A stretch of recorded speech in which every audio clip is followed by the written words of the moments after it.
اللہ اکبر. آن نہیں ہے بھائی اسپیکر.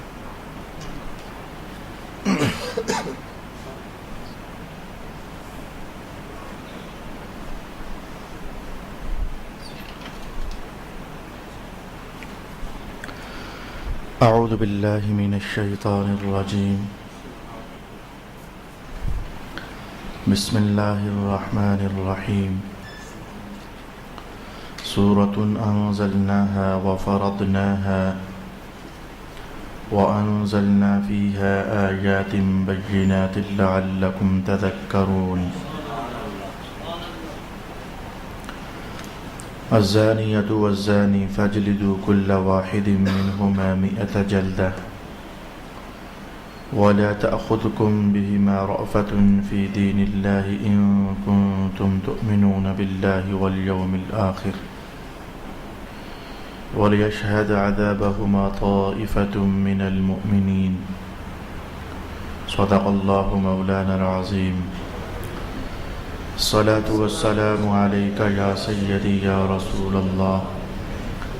الصلاة والسلام عليك يا سيدي يا حبيب الله. الصلاة والسلام عليك يا سيدي يا شفيع المذنبين وعلى آلك وأصحابك يا سيدي يا رحمة للعالمين.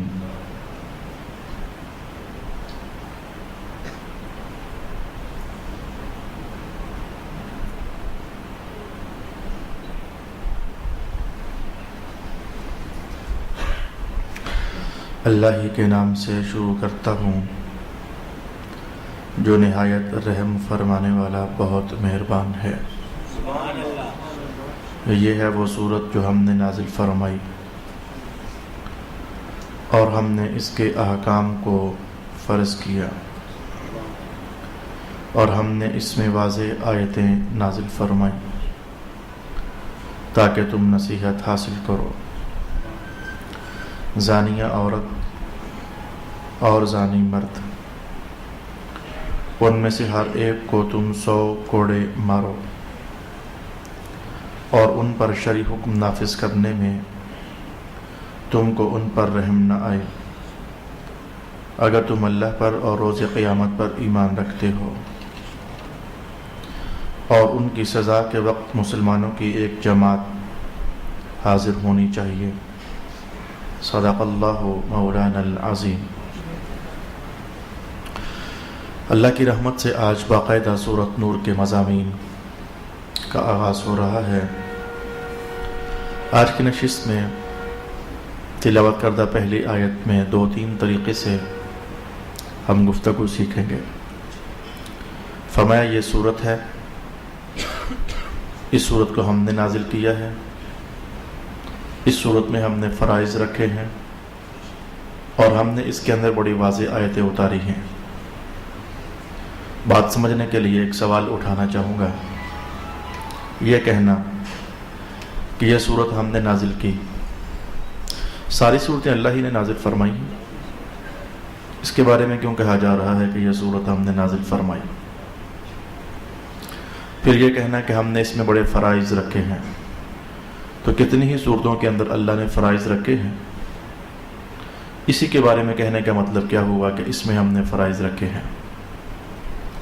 پھر یہ فرمایا کہ ہم نے اس میں واضح آیتیں اتاری ہیں، تو ہر صورت کے اندر واضح آیتیں اتاری ہیں، اسی صورت کے بارے میں کیوں کہا کہ ہم نے اس میں واضح آیات اتاری ہیں؟ ان تینوں باتوں کا جواب یوں عرض کرنا چاہوں گا. بلا شبہ ہر صورت اللہ ہی نے اتاری، بلا شبہ ہر صورت میں آیات بینات ہی ہیں، بلا شبہ کتنی صورتیں ہیں جن کے اندر اللہ نے احکام نازل فرمائی ہیں. لیکن آپ جانتے ہیں کہ قرآن حکیم کی بڑی پرانی اور قدیمی عادت ہے، انسانی لہجوں سے قریب ہو کر بات کرتا ہے، ان کے محاورے استعمال کر لیتا ہے، ان کا انداز تکلم استعمال کر لیتا ہے.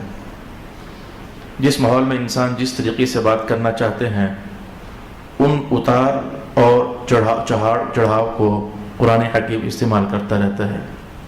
تو ہماری یہ عادت ہے، باتیں ساری ہم ہی کرتے ہیں، لیکن ہم کہتے ہیں ذرا یہ بات ذرا دھیان سے سننا. تو پہلی بھی تو بات ہی تھی, بات بھی تو بات ہی, یہ بات ذرا دھیان سے سننا. میں آپ سے ایک بات کرنا چاہتا ہوں, میں آپ سے ایک خاص بات کرنا چاہتا ہوں. مسئلے کی اہمیت کو اٹھایا جاتا ہے, بات کی اہمیت کو بڑھایا جاتا ہے. یہ انسانی اسلوب بھی ہے, اور قرآن اس لہجے سے قریب ہو کر بات کرتا ہے. جیسے رب کریم نے فرمایا کہ صورتیں تو ویسے ساری ہم نہیں اتاری ہیں, لیکن یہ ذرا خاص صورت ہے. سبحان اللہ, سبحان اللہ. ہر صورت کے اندر آیات بینات ہی ہوتی ہیں, لیکن ذرا اس کو دھیان سے پڑھنا, اس میں کچھ خاص ہی آیات بینات ہیں. یعنی یہ پہلی لائن جو ہے انسانی رغبتوں کو بیدار کرنے کے لیے ہے, توجہات کو حاضر کرنے کے لیے ہے, ذہنی سستی اور قلبی سستی کو ختم کرنے کے لیے ہے, حاضر باش ہو کر بیٹھ کر قرآن سننے کے لیے ہے. تو پہلی آیت میں رب کائنات نے کچھ اس طرح کا انداز اختیار فرمایا اور ارشاد ہوا کہ یہ ہے وہ صورت جو ہم نے نازل فرمائی. اس میں فرائض ہیں, اس میں آیات بینات ہیں, تاکہ تم نصیحت حاصل کرو. نمبر 2 پر آج میں آپ کے سامنے اس بات کا اظہار کرنا چاہوں گا. یہاں تو صاف صاف کہہ دیا, ویسے ہم جانتے ہیں فاتحہ صورت ہے, البقرہ بھی صورت ہے, آل عمران بھی صورت ہے, النساء بھی صورت ہے. ہم جانتے ہیں کہ قرآن حکیم میں 114 کے قریب صورتیں ہیں. تو یہ ساری صورتیں ہیں, لیکن یہاں صاف صاف ارشاد کیا گیا سورۃ انزلناہا. یہ صورت ہوتی کیا ہے؟ سورۃ البقرہ, لفظ سورت کا کیا معنی ہوگا؟ سورہ بقرہ, سورہ آل عمران, سورہ ناس, سورہ فلق, سورہ ملک. یہ سورت, لفظ سورت کا معنی کیا ہوتا ہے؟ جاننا چاہیے کہ عربی زبان میں ایک تو جو بلند چیز ہوتی ہے اور اونچی چیز ہوتی ہے, اسے عربی زبان میں سورت کہا جاتا ہے. یہ ایک معنی اور ایک مفہوم ہوا. تو جیسے کہ جس صورت کو بھی ہم پڑھنا چاہتے ہیں اس کے کہتے ہیں یہ ہے فلانی لیکن ہے صورت, ہے فاتحہ لیکن ہے صورت, ہے بقرہ لیکن ہے یہ صورت, ہے یہ ملک لیکن ہے یہ صورت. معنی کیا ہوا؟ کہنے کو فاتحہ ہے لیکن ہے بڑی اونچی, سبحان اللہ. کہنے کو بقرہ ہے لیکن ہے یہ بڑی اونچی, سبحان اللہ. ہے یہ آل عمران لیکن ہے یہ بڑی اونچی. سبحان اللہ. ایک مفہوم تو یہ ہوتا ہے لفظ صورت کا. اور لفظ صورت کا ایک دوسرا معنی بھی ائمہ تفسیر نے ارشاد فرمایا ہے. آج بھی میں کہوں گا ملتان چلے جاؤ تو جو قلعہ ہے ملتان کا معروف, لاہور چلے جاؤ تو جو قلعہ ہے شاہی معروف ہے, یا پھر کسی پشاور چلے جاؤ تو وہاں بھی ایک قلعہ معروف ہے. تو مدینہ شریف کی اگر کبھی آپ نے پرانی تصویر دیکھی ہو, پرانی تصویر نیٹ پر یا جیسے تیسے, تو آپ محسوس کرو گے کہ جیسے ہمارے ہاں تو آج نہیں ہے, لیکن وہ ایک 4 دیواری ہے, گول یا تھوڑی سی زگ زیگ بناتی ہوئی, بڑی موٹی طاقتور قسم کی, وہ پوری آبادی کے ارد گرد محیط ہوتی ہے. تو پرانے زمانے میں جو شہر بنائے جایا کرتے تھے تو ان میں یہ نظام تھا کہ ایک حدود اربع, ایک باؤنڈری لائن, ایک موٹی دیوار ہوتی تھی, اس کے اندر پھر لوگ رہا کرتے تھے. یہ اس دور کا تمدن تھا اور یہ اس دور کا کلچر تھا. سمجھا جاتا تھا کہ جو اس 4 دیواری کے اندر ہے وہ ایک شہر کے باسی ہیں, محفوظ ہیں, اس میں انٹری ممنوع ہے, کوئی ایرا غیرہ نہیں آ سکتا, مین گیٹ ہوتا, جس نے آنا ہے ادھر سے آئے, جانا ہے ادھر سے جائے. تو یہ اصل میں اندر والے باسیوں اور باشندوں کے لیے سکون کا ایک سبب تھا اور باعث تھا کہ 4 دیواری, وہ جو 4 دیواری ہوتی شہر کے ارد گرد, تو وہ اندر بہت سارے انسانوں کو سموئے ہوئے ہوتی, بہت سارے گھروں کو سموئے ہوئے ہوتی, بہت ساری دکانوں کو سموئے ہوئے ہوتے. اس میں رنگ برنگ, ذرا شہر تو پھر شہر ہوا, تو شہر کی بہت ساری چیزوں کو وہ اپنے اندر سموئے ہوئے ہوتی تھی, وہ جو بڑی اور موٹی 4 دیواری ہوتی تھی.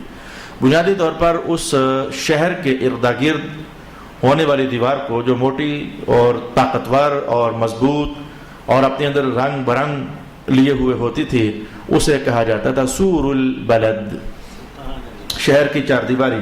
آج ہمارے ہاں آج یہ نظام نہیں ہے, لیکن پہلے زمانوں میں ہوا کرتا تھا, جس کی 2-4 ٹوٹی پھوٹی مثالیں آج پاکستان کے اندر بھی موجود ہیں. شاہی قلعہ ہو گیا, یا ملتان کا قلعہ ہو گیا, یا پشاور کا قلعہ ہو گیا, تو اسے کہتے ہیں سور البلد, یعنی ایسی 4 دیواری جس کے اندر کئی رنگ ہیں, کئی انسان ہیں, کئی گھر ہیں, کئی باتیں ہیں, کئی انداز ہیں, کئی دکانیں ہیں وغیرہ, کئی قومیں ہیں, کئی ذاتیں ہیں.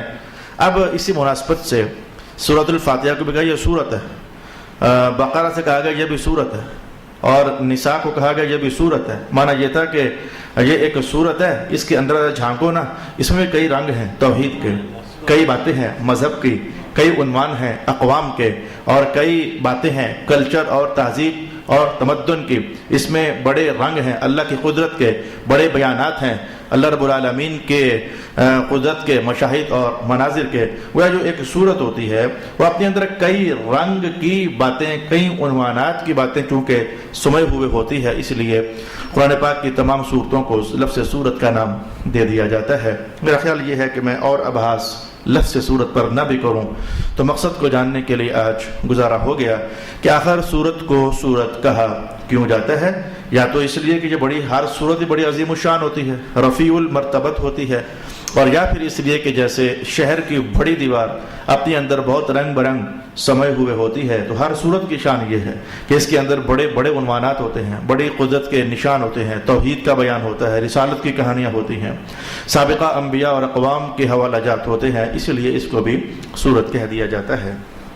دوسری بحث میں آپ کے لیے مجبوری ہے، اگر میں نہ چھیڑوں تو بات کہہ کر آگے جایا جا سکتا ہے. میں اتنا کہہ دوں تو کافی ہے، آپ کا نہ ذہن ادھر جائے گا اور نہ میں کہنا چاہوں گا یہ ایک صورت ہے جسے ہم نے نازل کی ہے تو بات ختم، آگے بڑھ جاتے ہیں. لیکن ائمہ تفسیر نے بہر کیف ایمانداری کے ساتھ اور بڑی دیانتداری کے ساتھ اور امانتداری کے ساتھ وہ ابحاث کہ عام بندہ جدھر نہیں بھی پہنچ سک رہا ہوتا ان کو چھیڑا ہے، چھیڑ کر کے کھولا ہے، کھول کر کے بیان کیا ہے، بیان کرنے کے بعد پھر آگے بڑھے ہیں. اب یہ جو کہا گیا سورۃ انزلناہا، اس سورت کو ہم نے نازل کیا ہے. آپ کو پتہ ہے کہ نازل کرنا کیا ہوتا ہے؟ کوئی شے اونچی ہو تو اسے نیچے لے آنا، اسی کا نام ہے نازل ہو جانا. بلند شے کو نیچے گرا دینا، اسے کہتے ہیں یہ شے نازل ہو گئی. یہ تنزل یہی تو ہے، یہ فلانا بندہ تنزل کا شکار ہو گیا، یعنی کل یہ ادھر ہوتا تھا اور آج یہ نیچے گر گیا ہے. تو نازل ہونا، یہ بارش نازل ہو رہی ہے، یہ نازل ہونا یہی تو ہے کہ وَأَنزَلْنَا السَّمَاءَ مَطَرًا، ہم نے آسمان سے بارش کو نازل کر دیا.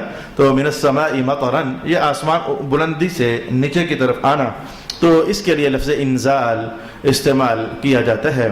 اب جب بات یہ ٹھہری کہ انزال یا انزلنا کا معنی ہوتا ہے بلندی سے کسی شے کو نیچے لے آنا، تو بھائی بات یہ ہے کہ رب کائنات نے کہا ہم نے نازل کیا، تو اس سے علم العقائد کا ایک مشکل اور پیچیدہ مسئلہ تھوڑی دیر کے لیے سمجھنے کو دل کر پڑتا ہے. ہم نے نازل کر دیا، مانا یہ تھا کہ ہم اوپر تھے اور قرآن پاک کو ہم نے اوپر سے بندوں کی طرف نیچے بھیج دیا. بحث یہ ہے کہ اللہ تو اوپر ہے ہی نہیں ہے، اللہ نہ نیچے ہے، نہ اوپر ہے، نہ دائیں ہے، نہ بائیں ہے، نہ سامنے ہے، نہ پیچھے ہے. اللہ کسی ایک طرف میں ہے ہی نہیں ہے، اللہ کسی ایک جہت میں ہے ہی نہیں ہے. اور یہ علم العقائد کا مسلمہ مسئلہ ہے. ہم انسان، ہمارے لیے جہت بھی ہے، ہم میں سے کوئی دائیں ہو سکتا ہے، ہم میں سے کوئی بائیں ہو سکتا ہے، اور یہ شانیں اوپر ہونا، نیچے ہونا، دائیں ہونا، بائیں ہونا، یہ پتہ ہے یہ انسانوں کی شانیں ہیں، یہ مخلوقات کی شانیں ہیں. آپ نہیں سمجھے ہو. میں ابھی آپ سے عرض کرنا چاہوں گا، میں اس وقت مسجد کے اندر ہوں تو مانا یہ کہ باہر تو نہیں ہوں نا. پھر جو کسی ایک جگہ پر متعین کر دیا جائے تو لامحالہ سی بات ہے اس سے پھر دوسری جگہ میں ہونے کی نفی ہو رہی ہوتی ہے. بھائی میں اس وقت دائیں ہوں، مانا کہ بائیں پھر نہیں ہوں نا. میں اس وقت نیچے ہوں تو مانا تو پھر یہ کہ میں پھر اوپر نہیں ہوں. جس کے لیے جہت ثابت کی جاتی ہے، جس کے لیے طرف ثابت کی جاتی ہے، تو وہ پھر ادھر ہی ہوتا ہے، کسی اور میں نہیں ہوتا. اسی لیے اللہ کی طرف کوئی ثابت نہیں کر سکتے، اللہ کی کوئی جہت ثابت نہیں کر سکتے. ایک جہت ثابت کرنے سے باقی 5 کا انکار ہو جاتا ہے. بھئی آپ چھت پر ہو، میں کہوں گا آپ اوپر ہو تو صاف سا مانا کہ نیچے پھر نہیں ہو. آپ میرے دائیں ہو تو صاف سا مانا ہے کہ بائیں پھر نہیں ہو. آپ میرے بائیں ہو تو صاف سا مانا یہ ہے کہ دائیں پھر آپ نہیں ہو. آپ قالین آپ کے نیچے ہے تو صاف سا مانا یہی تو ہے کہ آپ کے اوپر پھر نہیں ہے. رضائی آپ کے اوپر ہے تو صاف سا یہی مانا ہے کہ پھر نیچے آپ کے نہیں ہے. تو یہ جو جہت ثابت کر دی جائے تو اس کا مانا پھر یہ ہوتا ہے کہ جس چیز کے لیے جو جہت ثابت کر دی ہے وہ ادھر ہی ہے، کہیں اور نہیں ہے. تو ہم اہل سنت، ہم مسلمان کہتے ہیں اللہ کے لیے کوئی جہت نہیں ہے کہ ہم کہیں کہ اللہ اوپر ہے، وہ خطرہ پڑ جائے گا. اللہ پھر دائیں بائیں آئیں نیچے نہیں ہے، اللہ نیچے ہے وہ بھی خطرہ پڑ جائے گا، پھر اوپر نہیں ہے. اللہ دائیں ہے، مانا پھر یہ بنے گا اللہ بائیں نہیں ہے کیا؟ اگر اللہ کہ اللہ بائیں ہے جی تو مانا یہ بنے گا اللہ پھر دائیں نہیں ہے کیا؟ یعنی کسی ایک طرف کو متعین کرنے سے باقی طرفوں میں وہ ذات، وہ شے نہیں ہوتی. یہ انسانی ذہن تو کچھ ایسا ہی قبول کرتا ہے. تو ایک دم سے یہ کہنا ہم نے اوپر سے نازل کر دیا نیچے کی طرف، تو بظاہر تو مانا یہ بنتا ہے کہ ہم اوپر ہیں. جب ہم اوپر ہیں تو مانا یہی تو بنا ہے کہ پھر نیچے نہیں ہے، دائیں نہیں ہے، بائیں نہیں ہے. حالانکہ اللہ کی یہ شان ہے ہی نہیں ہے کہ وہ کہیں ہو اور کہیں نہ ہو. اس کی تو شان یہ ہے کہ وہ ہر جگہ ہو کیسے ہو نہ اس کو دائیں کہا جائے، یہی تو اس کی شان ہے۔ جیسے اگر میں آپ سے کہنا چاہوں، امام اعظم ابو حنیفہ کی زبان میں کہنا چاہوں، اس وقت ہمارے کمرے کے اندر روشنی ہے، مسجد کے ہال میں لائٹس جل رہی ہیں، روشنی ہے، لیکن کوئی بتا سکتا ہے کہ روشنی دائیں ہے یا بائیں ہے یا اوپر ہے یا نیچے ہے یا سامنے ہے یا پیچھے ہے؟ آپ کچھ بھی نہیں کہہ سکتے کہ روشنی کو میں دائیں کہوں، روشنی کو میں بائیں کہوں، روشنی کو میں سامنے کہوں، روشنی کو میں پیچھے کہوں، روشنی کو میں اوپر کہوں، روشنی کو نیچے کہوں۔ آپ کو کہ مولانا یہ اوپر نیچے دائیں بائیں نہیں، یہ ہر جگہ ہے۔ بس اللہ کی شان کچھ ایسی ہوتی ہے، وہ کسی ایک طرف میں نہیں ہوتا، وہ کسی ایک جہت میں نہیں ہوتا، وہ کسی ایک سمت میں نہیں ہوتا، وہ تو ہر جگہ۔ لیکن جب معاملہ یہ ہے کہ اللہ ہر جگہ اپنی قدرت کے ساتھ ہے، تو پھر اس نے یہ کہا کہ ہم اوپر ہیں تو ہم نے اوپر سے نازل کر دیا۔ بحث تو پھر یہ بنتی ہے، اب یہ بیان بھی قرآن حکیم کا ہے، یہ کہا کہ انزلناہا، ہم نے اوپر سے نیچے بھیجا۔ اے میرے رب، تو نہ اوپر تو نہ نیچے نہ دائیں نہ بائیں، تو ہر جگہ، تو نے یہ کیوں کہا کہ ہم نے اوپر سے نیچے بھیجا؟ میرا خیال ہے کہ سوال جتنا دلچسپ ہے، جتنا پیچیدہ ہے، جواب اس کا اتنا ہی آسان ہے، جواب اس کا اتنا ہی آسان ہے۔ اسے آپ کہہ سکتے ہیں کہ اسے آپ مجاز بھی کہہ سکتے ہیں، آپ اسے سبب بھی کہہ سکتے ہیں، یعنی یہ بالکل ایسے ہی کہانی ہوگی۔ میں اگر قریب آپ کے ذہنوں سے ہو کر بات کو سمجھانا چاہوں، یا کچھ ایسے ہی کہانی ہوگی۔ یہ روڈ جناب علی، یہ گزشتہ کون تھا یہاں ادھر کا وزیر؟ پرویز اشرف۔ یہ روڈ پرویز اشرف نے بنایا، جھوٹ، اس نے کیوں نہیں بنایا؟ وہ مستریوں مزدوروں نے بنایا تھا، لیکن کہا جاتا ہے کہ لیکن حکم تو ہمارا ہی تھا نا، ہم نے ہی بنایا ہے نا۔ یہ پل نواز شریف نے بنایا، جھوٹ ہے، وہ آیا ہی نہیں تھا ادھر، بنایا کسی اور نے تھا، لیکن حکم تو ہمارا ہی تھا نا، ہم نے بنایا تھا نا۔ جیسے یہ انسانوں کے ہاں یہ چیزیں چلتی ہیں، کرنے والا کوئی اور ہوتا ہے، لیکن نسبت کرتے ہیں ادھر جس کا حکم ہوتا ہے۔ آپ کو بات جلدی سمجھ آ گئی؟ رب کائنات کو بندوں میں رو، وہ بندوں میں رو۔ اصل ماجرا یہ نہیں ہے کہ میں اوپر ہوں کہ نیچے نہیں ہوں، نیچے ہوں کہ اوپر نہیں ہوں۔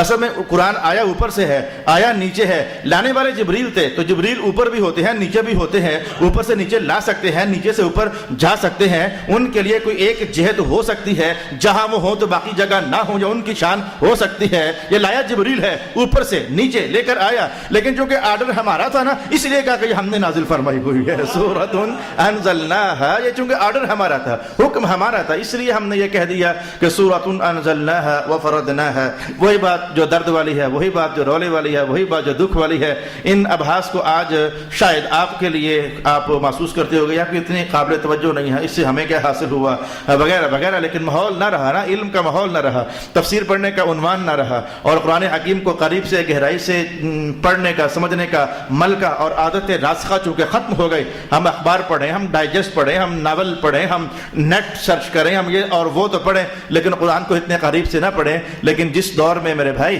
یہ قرآن کے ذوق جوان ہوتے تھے، قرآن کا علم تازہ لوگوں کے ذہنوں میں بیداریاں پیدا کیا کرتا تھا، میں کہوں گا بابا علی سے بڑا کون قرآن کا حافظ ہوگا، کون قرآن کا جاننے والا ہوگا؟ آپ تو اس بات کو بڑے تسک و احتشام کے ساتھ اور بڑے اہتمام کے ساتھ بیان کرتے ہیں کہ ان کی بات شاید آپ لوگوں کو تو کیا ہے، آپ لوگوں کو تو کیا ہے، لیکن ان کے ہاں یہ بات بڑی اہمیت کی حامل ہوا کرتی تھی کہ میں علی جانتا ہوں کہ سارے قرآن میں کون سی سورت دن نازل ہوئی تھی، کون سی رات کو نازل ہوئی تھی، کون سی آیت گھر میں نازل ہوئی تھی، کون سی باہر نازل ہوئی تھی، کون سی آیت دن چڑھا ہوا تھا، سورج تپش بخیر رہا تھا تو اتری تھی، اور کون سی آیت چاند کی بکھرتی ہوئی روشنی میں زمین پر اتاری گئی تھی۔ یعنی جب تک قرآن کا علم جوبن اور عروج پر ہوا کرتا تھا تب تک تو یہ باتیں بھی بڑی اہمیت کی حامل ہوا کرتی تھیں، کون سی پہلے اتری، کون سی بعد میں اتری، کون سی حضر میں اتری، کون سی سفر میں اتری، کون سی دن میں اتری، کون سی رات میں اتری، کون سی حضور کے بستر پاک میں اتری، کون سی غار حرا میں اتری، کون سی غار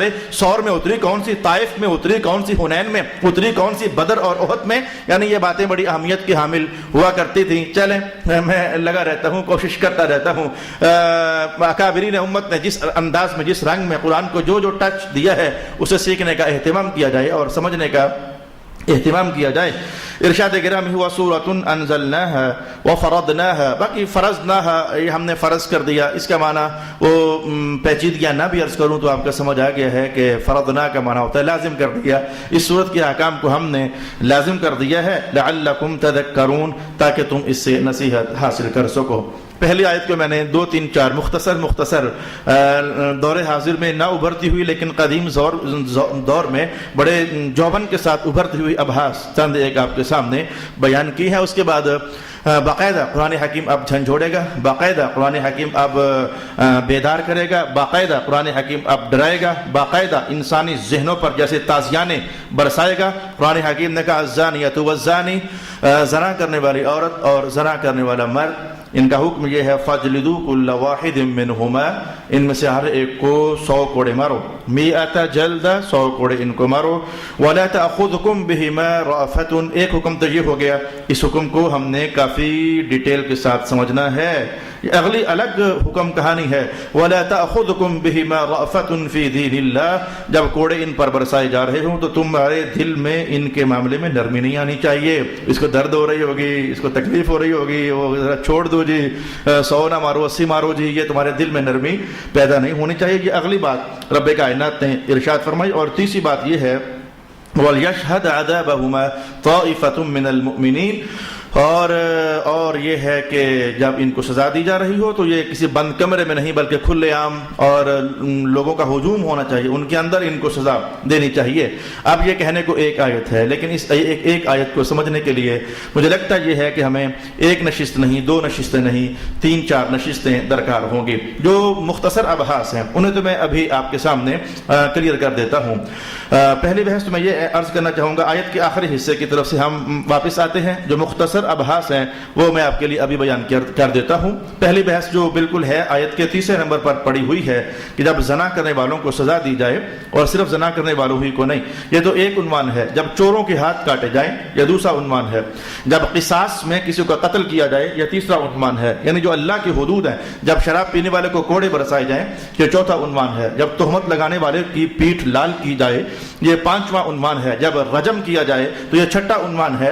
آپ یوں سمجھیں کہ جو بھی حدود بنتے ہیں، جو اللہ پاک نے فرمایا کہ یہ سزا اتنی دو، یہ سزا اتنی دو، یہ سزا اتنی دو، لمیٹیشن کے ساتھ جو سزائیں رب کائنات نے ارشاد فرمائی ہیں یا پھر رسول پاک صلی اللہ علیہ وآلہ وسلم نے ارشاد فرمائی ہیں، تو مسلمانوں ہمارا اسلام، ہمارا مذہب ہمیں یہ تلقین کرتا ہے یہ سزائیں چوری چھپے نہیں دینی ہے، یہ سزائیں سب کے سامنے دینی ہے، یہ سر عام دینی ہے، لوگ دیکھ رہے ہوں تو یہ سزائیں دینی ہے۔ اس میں اللہ رب العالمین کی بے شمار حکمتوں میں سے اتنی تو کم از کم جان لیجئے کہ ہم میں سے ہر انسان ڈرپوک واقعہ ہوا ہے، ہم میں سے ہر انسان خوف محسوس کرنے والا واقعہ ہوا، کوئی بڑے سے بڑا انسان بھی ہو، یہ جو بدماش ہوتے ہیں، لڑائی کرنے والے ہوتے ہیں، ڈاکو ہوتے ہیں، لٹیرے ہوتے ہیں، دہشت گرد ہوتے ہیں، یہ شریف لوگوں کے لیے ہوتے ہیں، کوئی ان کا بھی باپ ہوتا ہے، یہ ان سے ڈر رہے ہوتے ہیں، تو ان کا پھر کوئی باپ ہوتا ہے، وہ ان سے ڈر رہے ہوتے ہیں۔ یعنی شریفوں کے لیے تھوڑا کوئی طاقتور انسان بڑا طاقتور اور بدماش بنا پھرتا ہے، لیکن جو اس کا باپ ہوتا ہے اس کے سامنے وہ پھر ڈر رہا ہوتا ہے، اور کچھ نہیں تو اللہ سے تو سارے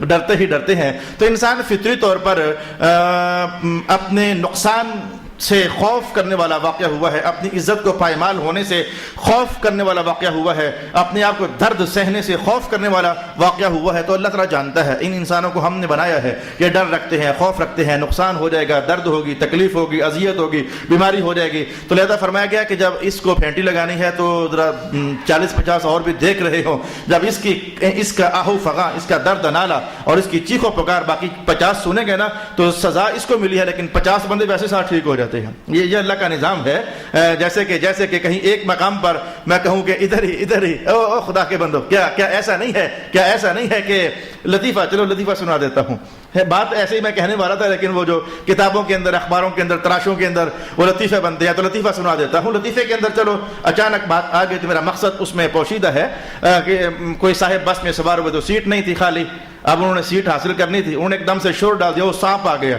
وہ جتنے سیٹوں والے تھے اٹھ کر باہر چلے گئے، وہ آرام سے بیٹھ گیا۔ یہ باہر کیوں گئے تھے؟ چلو لطیفہ ہی صحیح، وہ سانپ آ گیا تو سارے اٹھے اور بھاگ گئے، وہ باہر کیوں گئے تھے؟ اصل میں ڈر لگا ہوا تھا، اصل میں خوف لگا ہوا تھا، اصل میں وہ خطرہ محسوس کر رہے تھے۔ تو جلدی سے مثال سمجھ آ گئی، یا جیسے کہ ابھی اللہ رحم کرے میرا وطن کا ہر علاقہ سلامت رہے، میرے وطن کا ہر گوشہ، ہر خطہ سلامت رہے، لیکن کہیں یہ آواز آ جائے کہ بم پڑا ہوا ہے تو میں کہوں گا بندے وہ میل دور بھاگ جائیں گے۔ مانا کیا تھا؟ خوف محسوس ہوتا ہے، ڈر محسوس ہوتا ہے۔ تو میں نے 2 مثالیں آپ کے سامنے ابھی کہہ دی، چھوٹی مثال دینی ہو تو آپ یہ کہہ سکتے ہیں وہ بغیر ہیلمٹ ہیلمٹ کے 10 موٹر سائیکل جا رہے ہو نا تو آگے سے ایک بھائی آگے نہ جانا, ہیلمٹ نہیں ہے چلان ہو رہا ہے, وہ وہیں سے ٹرن لے کر وہ ادھر چلا جاتا ہے, گلیوں سے ہوتا ہوا وہ آگے نکل جاتا ہے. تو خوف محسوس ہوا نا, تو انسان خوف محسوس کرتا ہے, خطرہ فیل کرتا ہے. تو رب کائنات نے کہا جب سزا ملے ان زانیوں کو تو سر عام پھینٹی لگانا, پھینٹی ایک کو پڑے گی 10 100 50 20 دیکھنے دائرے ویسے ہی ٹھیک ہو جائیں گے. اللہ کہے گا تمہاری بیٹیوں کی عزت سلامت ہو جائے گی. ان کو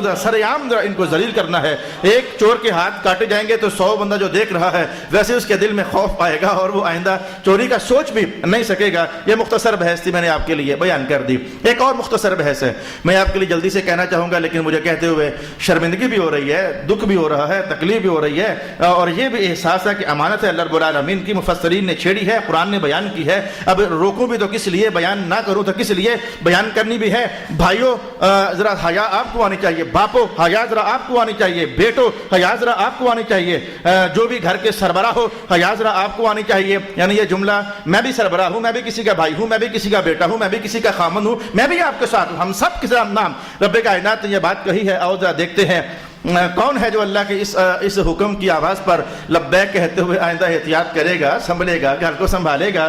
میں اتنی تمہیدی جملے اس لیے کہے تاکہ بجائے اس کے کہ شیطان آپ کے ذہن کو ڈگمگائے, خراب کرے, بہتر ہے کہ اللہ کے حضور اپنا سر جھکاؤ. رب غلطی ہو گئی ہے, میرے مولا غلطی ہو گئی ہے, ہم اپنی اصلاح کریں گے, ہم اپنا ازالہ کریں گے.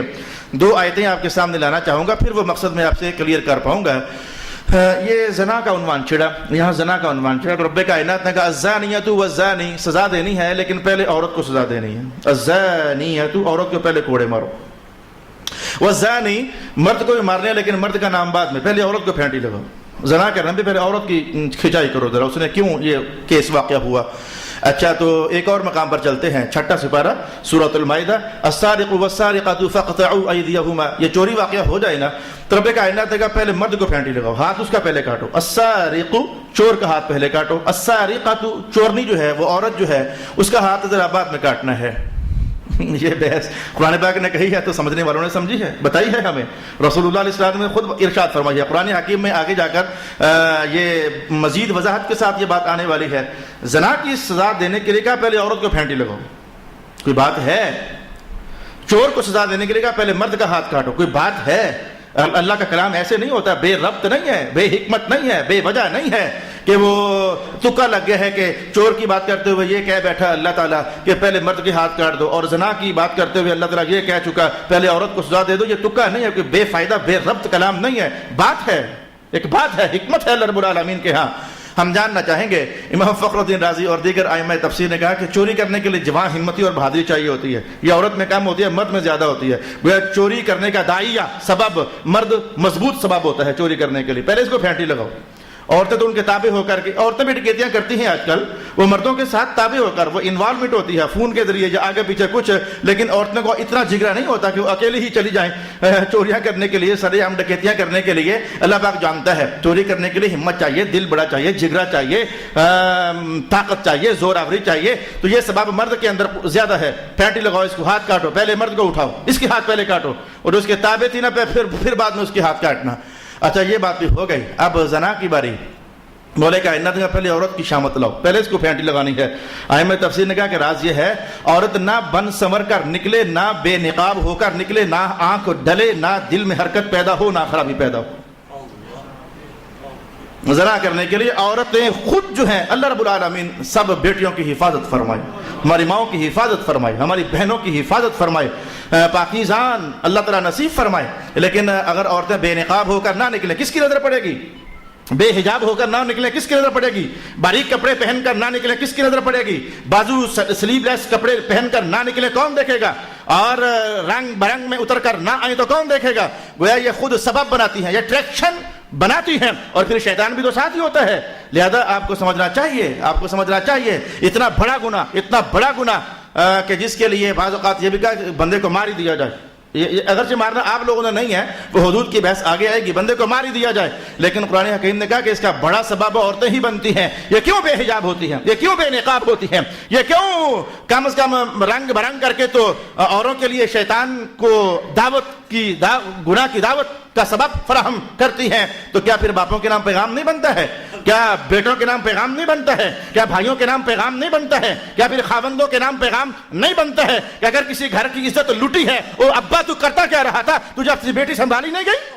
اور بھائی تو کرتا کیا رہا تھا اس وقت؟ تجھ سے اپنی بہن کی عزت سنبھالی نہیں گئی؟ تو نے وہ عنوان ہی بند کیا ہوتا کہ جس کے بعد شیطان کی نظر پڑنے پر بندہ اگلی کاروائیاں کرتا ہے، وہ عنوان ہی تم نے سمیٹا ہوتا۔ میرا خیال ہے کہ یہ دستک ہے ہر بھائی کے دروازے پر، یہ دستک ہے ہر میاں کے دروازے پر، یہ دستک ہے ہر خاوند کے دروازے پر، یہ دستک ہے ہر باپ کے ضمیر پر، اور یہ دستک ہے ہر گھر والے سربراہ کے ضمیر پر کہ پہلے ہی انتظام رکھو، پہلے ہی اہتمام رکھو نا۔ پردہ داریاں کس لیے ہیں؟ برقع کس لیے ہے؟